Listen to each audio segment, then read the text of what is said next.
a momentum-based team. They got the win yesterday early on, but then they lost to Fnatic, and we can always see that as like a really big confidence breaker. But we'll see how well they talked about it that night and what kind of mindset they came into today.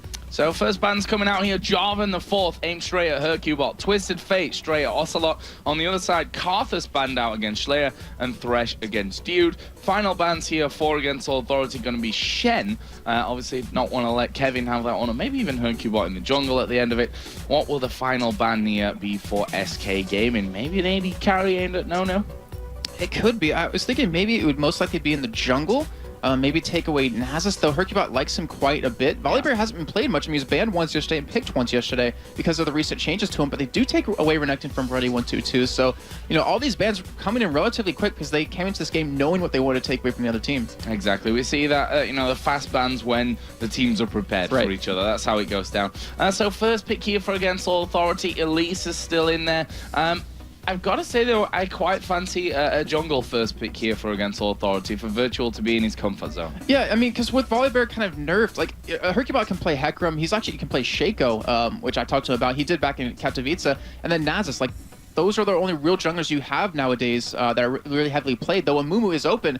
But like you just said, against Authority, they're going to lock in the jungler. They're going with that Nasus, and they want that strong lineup. And then we see Elise being hovered over for SK. So we see Nif play it as support. Yeah.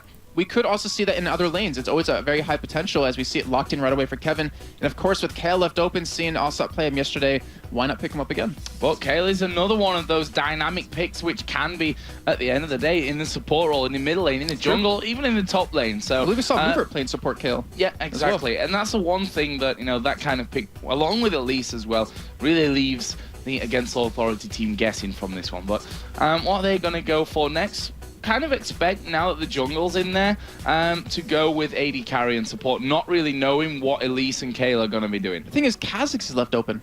This is true. That is, I mean, such a heavily contested pick. We know Schley can play. We talked about him yesterday and how well he would just go in and out of games, or in and out of fights against the Giants.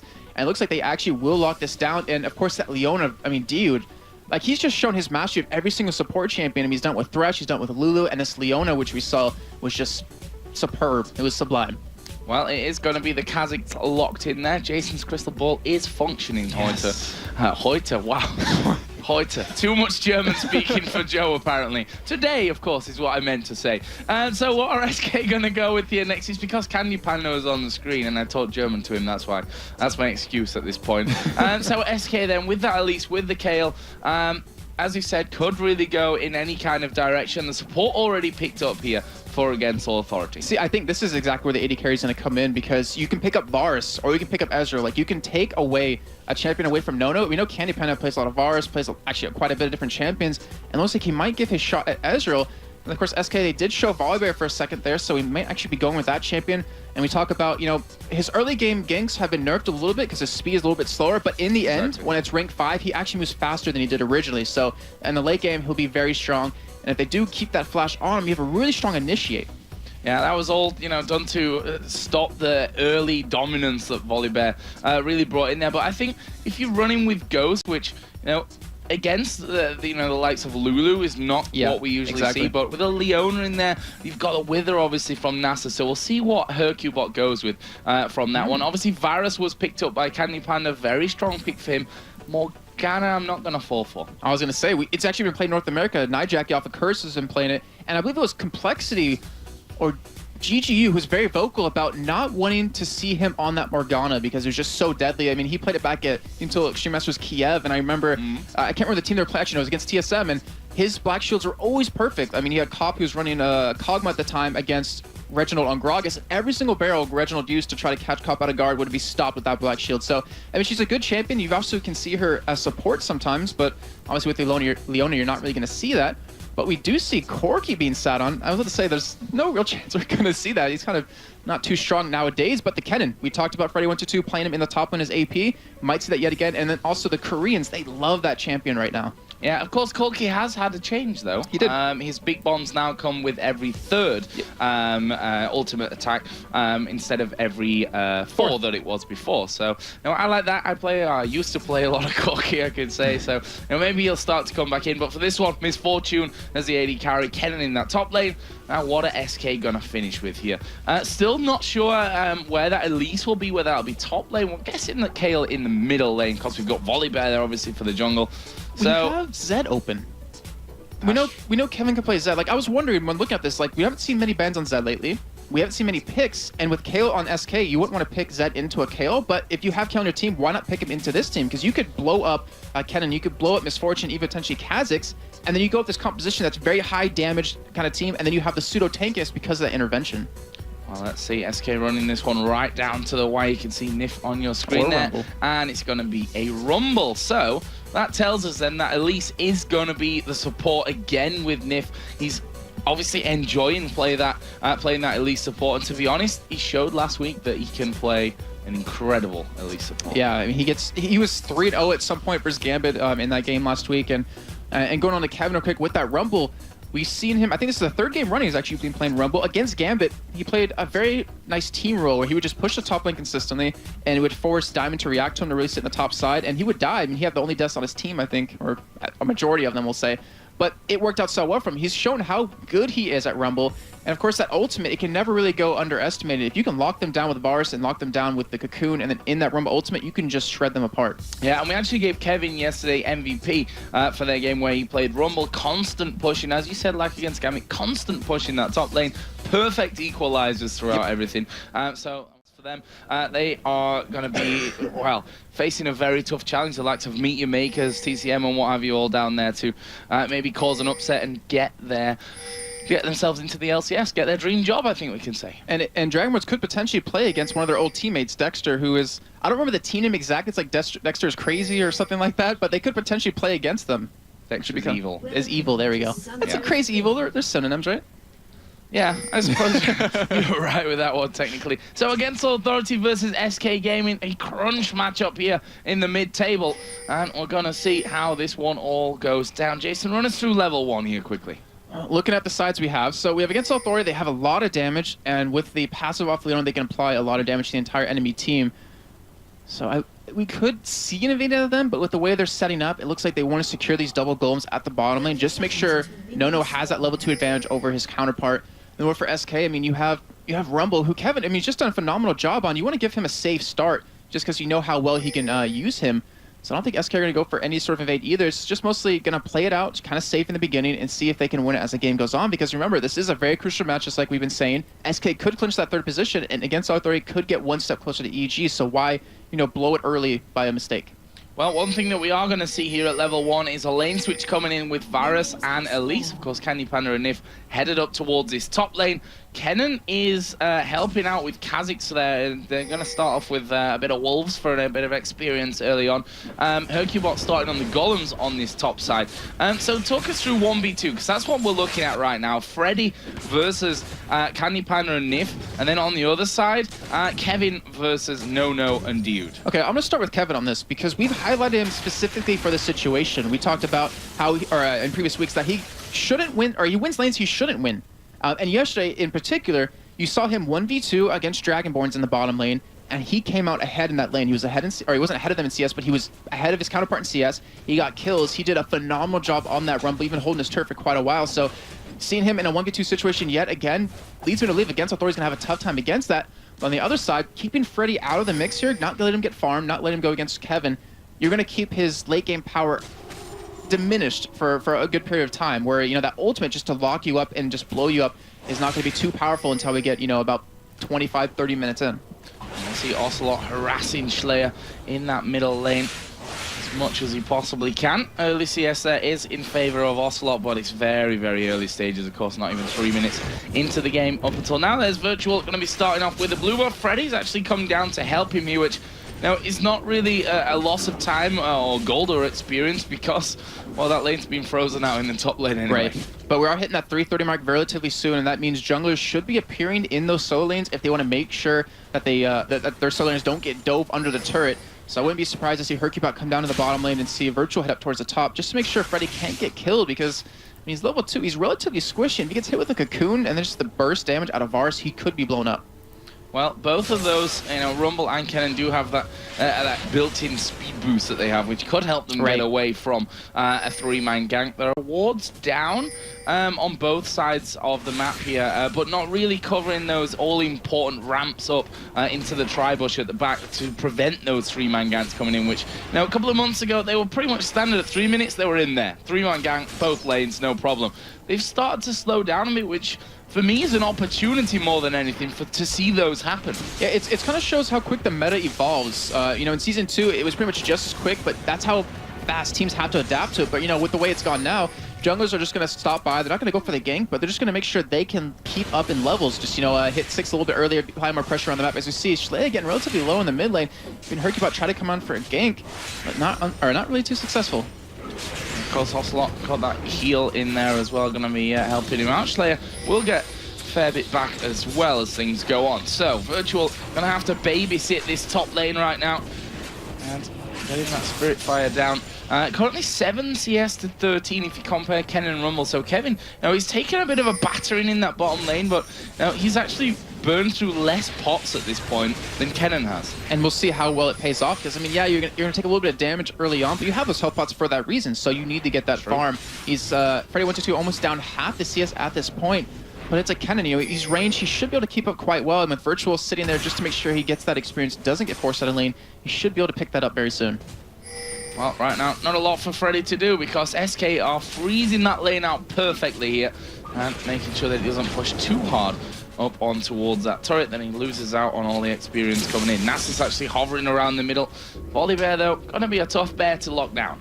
Yeah, it's really interesting is that Ocelot actually backed relatively quickly, and he only picked up a dagger and a ward. He didn't really buy the items he wanted to right off the bat, so it's kind of interesting to see Kevin actually getting dope in the bottom lane right now. Yeah, gonna go in there towards Kevin. Dude actually tanking up the turret. Kevin actually will use that elixir and goes in on towards Dude, and he manages to get the first blood. Oh, if only he'd got damage there onto Nono, who died to the minions in the end. A 1-for-1, but first blood for Kevin. Brilliantly done. Technically got 2 kills in there, I'm gonna say, but it just didn't hit. It didn't hit No. And that's what I pointed out earlier, just how good he is in Rumble in these 1v2 situations, proving it right there, getting that first blood, and well, eventually, like you just said, getting 2 kills. He's gonna miss a little bit of farm just because the wave is pushed up against him. But hey, if I would take a first blood and a death like that any day. Well, I think it's harder to not hit him with Flame Spitter than everything else, but of course he did flash out there to secure that kill on towards Dude. So good job by Kevin.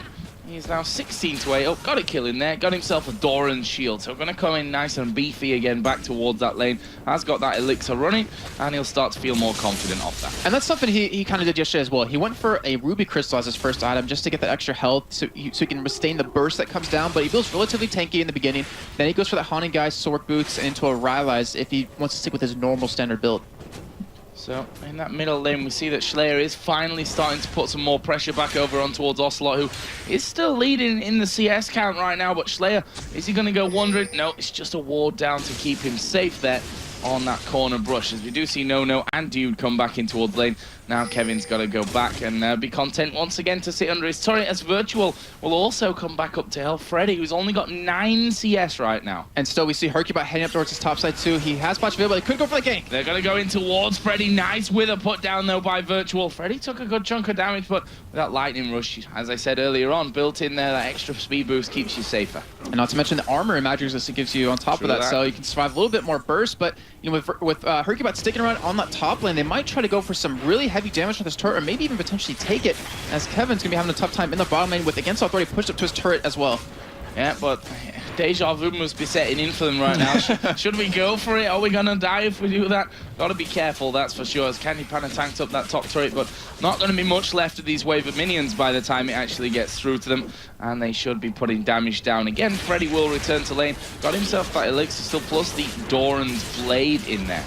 Well, he's not gonna have a turret when he gets back. Yeah, it should be going down on that wave as Kenny Pan is sticking around as well. But Kevin in the bottom lane's been able to hold on to that turret for quite a while. It's down about a fourth health at this point. There is no sign of relief coming from his team to help him out. So if Against Authority wants to, they could push this turret down and finally have that lane swap come in, where Kevin will be able to finally go 1v1. Yeah, final minion hit there, actually taking it down. As Slayer going low here in middle. Ocelot starting to push through. And Slayer down to a third of his HP. As Dude bombing his shield there towards Kevin, but he's not too unhappy about that right now. Kevin's still double the CS up. He's still got that first kill in there. Let's have a look at the individual gold, because that's going to be an interesting one between them.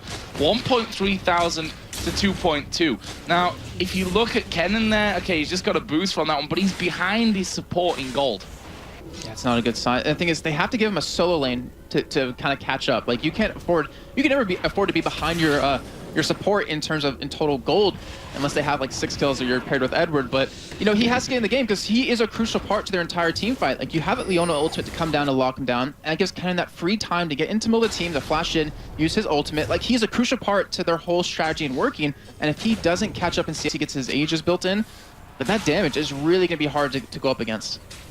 And now we're going to see AD carry versus support in this bottom lane. So we'll see if anyone's feeling cheeky enough to go in there. Obviously, Dude is in that lane naturally with a Leona. It's a flip of war, but that is planted pretty well in the ground. Yeah, not really going to be able to get in for that one. Dude did, to his credit, flash away just on top of that flip. So that's why that all looked a bit strange. But in this top lane, as you said, how is Freddy supposed to deal with Kevin at 2 levels behind him?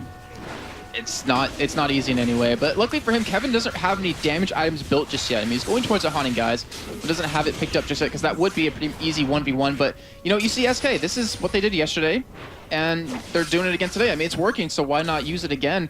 And then they take the top turret early on, they switch Kevin up there, they have him go in a 1v1 situation, win that situation, and then go for Dragons whenever they're up. Yeah, and that Dragon was, of course, taken while we were discussing that top lane there. So nice little pickup for SK.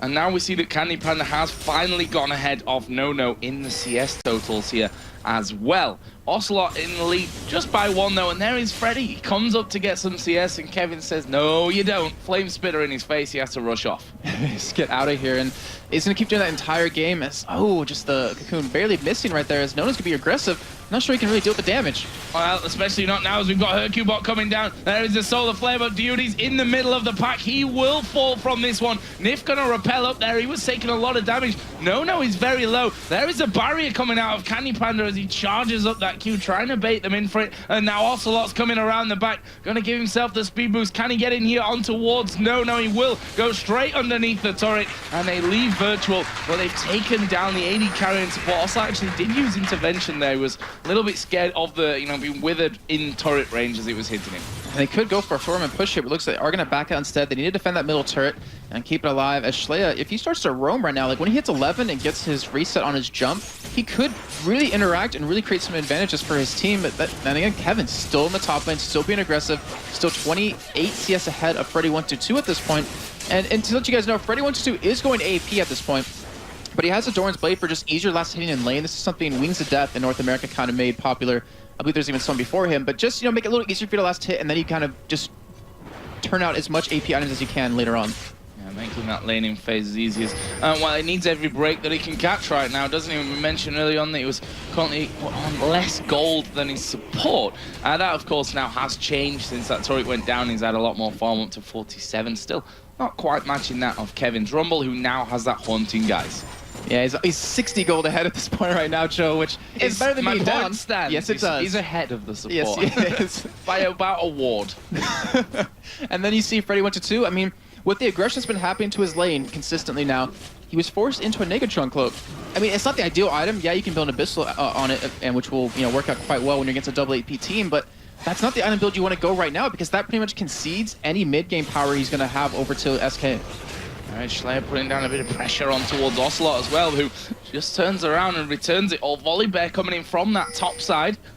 They've just getting wards, I say getting wards down, and then see where if he actually plays one in there as well. In the meantime, Kevin, surprisingly enough, he's pushed that top lane right out, and he notices, oh look, blue buff's up, let's try and steal that one away. And see, the thing is, it's very reminiscent of what Darien does. He likes to push that lane consistently, be very aggressive, but Kevin's been putting wards down in that blue bush the entire time, so it makes it so if he does get ganked, they're going to have to go the longest way possible, which, I mean, in the end, yeah, you're going to die, but that means your team could put pressure somewhere else, like in the middle lane or the bottom, or even potentially that dragon. So he's been doing a phenomenal job at this, and it's just working for him so well. Against Authority, he has to have some sort of answer to this. Oh, Nif gonna get hit here, but will repel himself, come straight back down on top of Slay, and will have to flash in the end to get away from that one. And, you know, not a kill coming out, but a flash is a flash, which needs to be used later on as the equalizer goes down there from Kevin. And Freddy himself didn't want any part of that one. He flashed out as well. And the thing is, with that flash down and the equalizer having a 100-second cooldown, he could have that up by the time that flash comes back. As the middle turret's being pressured by Against Authority right now, it should go down if Against Authority wants to go for it, but they're being a little hesitant because they don't want to get engaged upon. If they lose a fight here, the gold lead is going to swing so heavy in favor of SK, then they'll potentially lose Dragon. That's going to be up in 1:30, and it'll set them really far if they weren't far enough behind at this point. Looks like SK may even try to go for some pressure on the mid lane themselves. Well, I think they know that they need that midway a bit further pushed out, you know, so that they've got the positional advantage when it comes to dropping back off, going down the river for that Dragon, which, as you said, is coming up just about a minute time. There is the blue buff given over on towards Ocelot. Freddy chomping through pots. I'd love to know how many he's bought this game, because it must be a lot of pots to stay healthy in that top lane. I don't even want to know the number because I feel too sad for him. But, you know, Schley with that... Actually, he doesn't have blue buff himself, but with also that blue buff, he's been aggressive. Nono getting caught in the bottom lane. Yeah, Nono's in a lot of trouble from this one. Nif gonna pick up the kill. He's gonna try and get away from him somewhat. Of course, Repel on cooldown. Candy Panda not super healthy either, as a slow will land here on towards Diode. Will they be able to follow through? Nif still very, very low, withered, but not finished off. See, this is opportunities where Ocelot kind of capitalized on. Knowing that the bottom lane was low, he came down to the bottom, picked up a kill over to Nono. But Schley, unfortunately for him, he wasn't able to do that because if he picked up the kill on Nif, which was already so low, he had to jump back up again for Candy Panda. Would have been a double kill and a nice chunk of gold for him. But it's just unfortunately, he wasn't really in position. He had to defend that middle lane. And look at the CS difference now between Freddy and Kevin. It's only getting bigger at this point. 109 to 67. That is a huge lead. Let's have a look down the gold. 3.4 thousand, and that is actually more than both support, so he's all right on that front. Ocelot just getting jumped on there by Schlayer. That middle lane, only a 300 lead for Ocelot at this point. Got that Nash's Tooth finished now, and also the Merc Treads in there as well. Brutalizer, the Cutlass, and the Tia for Kha'Zix. And of course, you see SK grouping up for this Dragon right now. That should be a free Dragon for them, but we do have, Against Authority, trying to stop it somewhat. As the AD carriers are duking out in the bottom lane, we have Virtual in the vicinity, but I think it'll just be a little bit too late to stop this.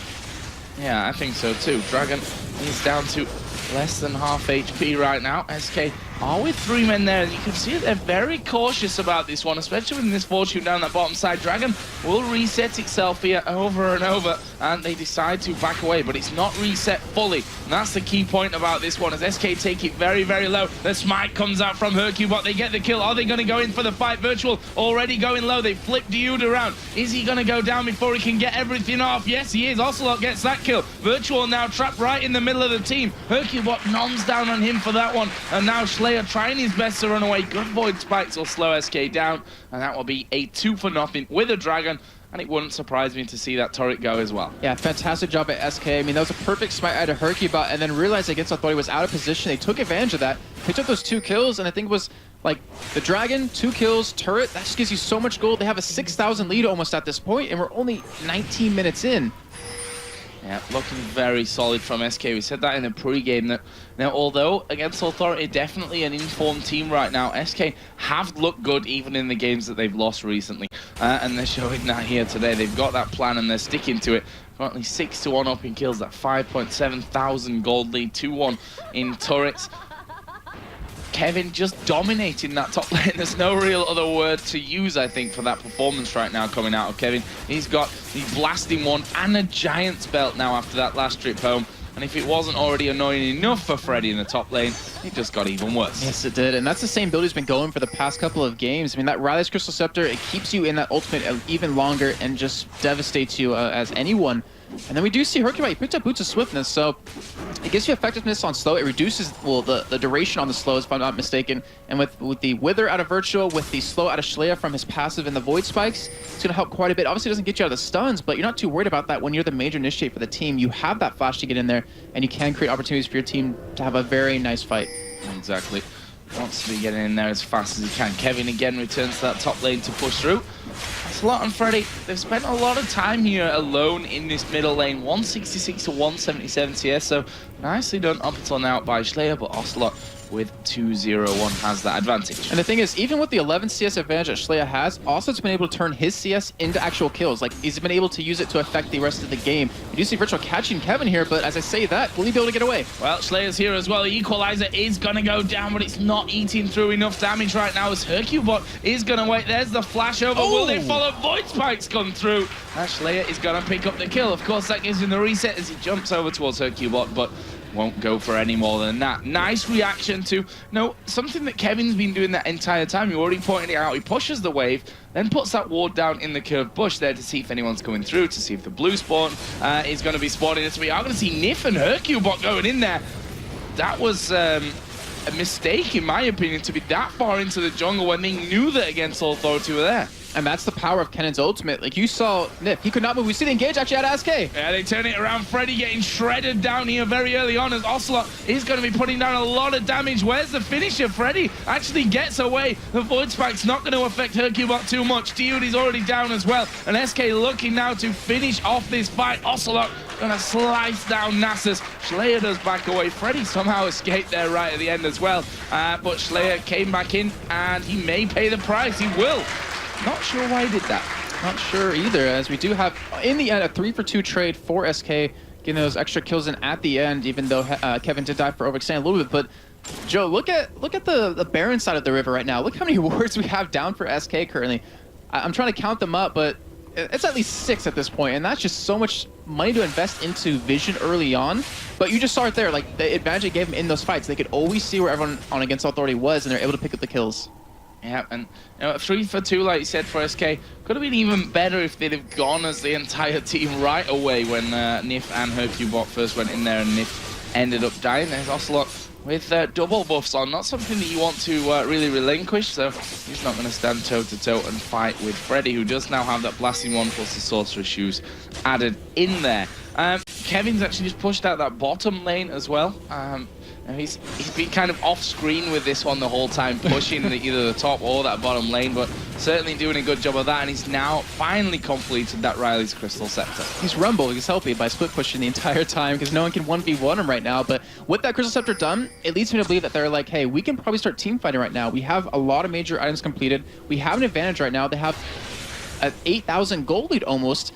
And with the Scepter, like, they can pretty much cut off any retreat Against Authority is going to do, or on the opposite side of that, they could stop any aggression that Against Authority is going to try to pull off. So, at Rumble Ultimate's going to be really key to decide if they want to go in or if they want to just back away. So, when we get to, these bigger team fights, where's the focus got to come from Against All Authority? I mean, you've got Hercubot, who's going to be, or probably already is, pretty damn tanky. You've got Nif, who can repel himself out of there if needs be. You've got Candypad, who's naturally going to be standing at the back anyway. Rumble, who's doing a lot of damage.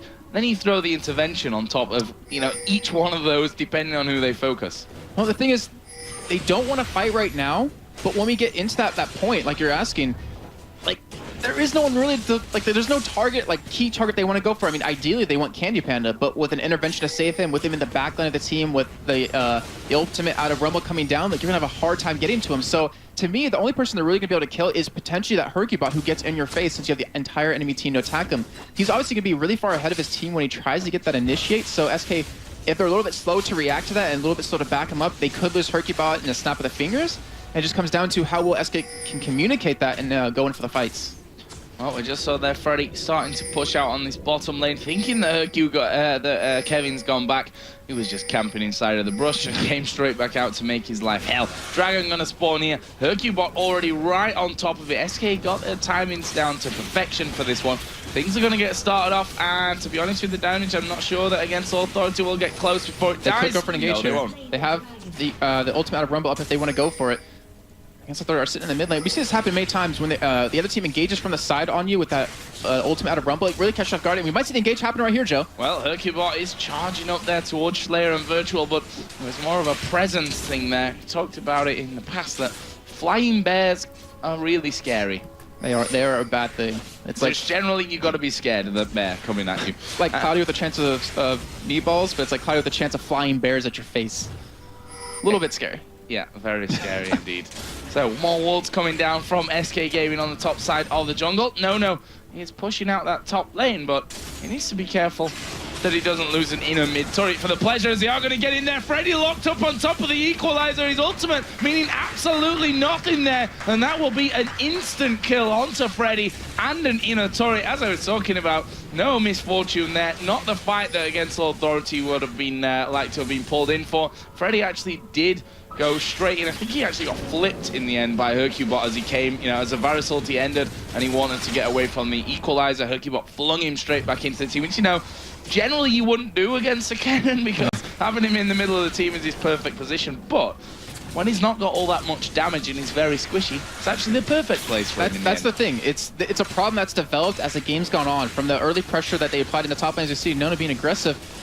But with that early aggression we saw on the top lane with Freddy getting denied, he was forced to go as Abyssal Scepter because he's against a double AP comp. So yeah, it's a standard item, but you have to get his Zonias. Like, they can burst you down so quickly. If he's going to get in the middle of the team, he has to have that backup.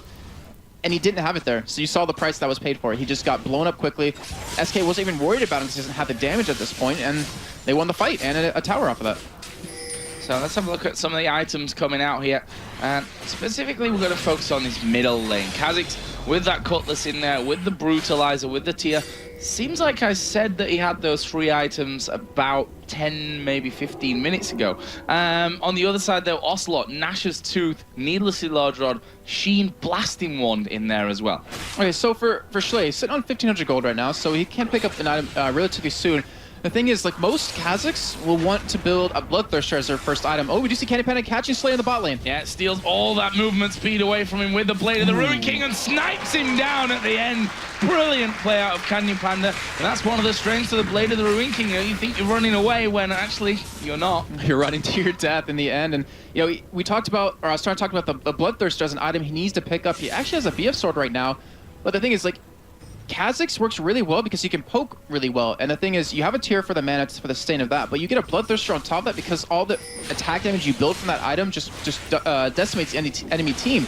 But he went for a Brutalizer straight into that build run of Cutlass, so it kind of threw off his build a little bit, but he needed it to actually survive in the lane phase against Ocelot. I mean, Ocelot will slow you down and speed himself up at the same time, so you need some sort of slow to keep him away from you. And over on Ocelot's side, I mean, you have the Nash's Tooth done, so that item's completed, but you have 2 different items you can go for right now. You can get a Death Cap if you want for some more burst, or you can go for a Lich Bane, which gives you a lot of burst as well, and also a lot of pushing power. So it's up to him what he wants to go, and he set himself up nicely to adapt his build to what they need.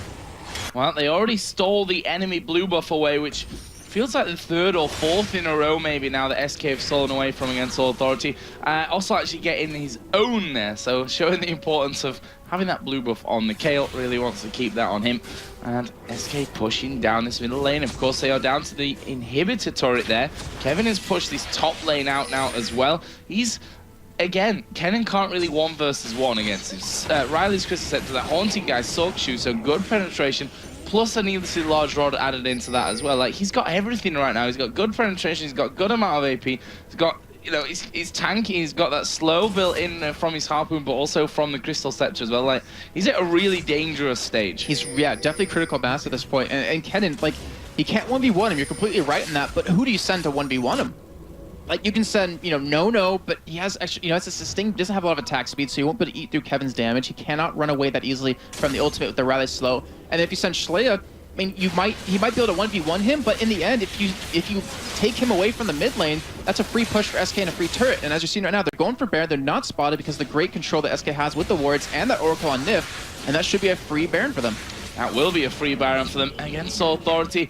Not able to get anywhere near it. As you said, they relinquished control of that jungle a long time ago. They did put a pink ward in around the blue buff just to try and weed those wards out. But SK now with Baron on, they've got an Oracle of their own. They're going to start to push out. And Against All Authority actually traps off to the side. There's Freddy getting cocooned. Varus ultimate comes down. He tries to get in there, but he's dead before he can really have the impact. Virtual goes down as well. That's a 2 for nothing right now. Hercubot getting low. He's been tracked down by Slayer, who will get sandwiched sandwiched in between three of them. Here comes Rumble for the side with the damage. Nif actually picks up the kill in the end. That leaves just No-No, who's been tracked down here by Ocelot. There's the slow coming in. Ocelot going very low there underneath the turret, but it's the equalizer and the finisher from Candy Panda that gets him in the end. Nice clutch heal from Ocelot there, saving Candy Panda, but that is an ace. And 15 seconds before Nasus comes up, they could finish now. Yes, because they are going to just push for it. They have the heal out of Kale, they have the sustain off of Baron, and they are going to in fact close this game out, and not only close the game out, but they're going to clinch their third position in the standings.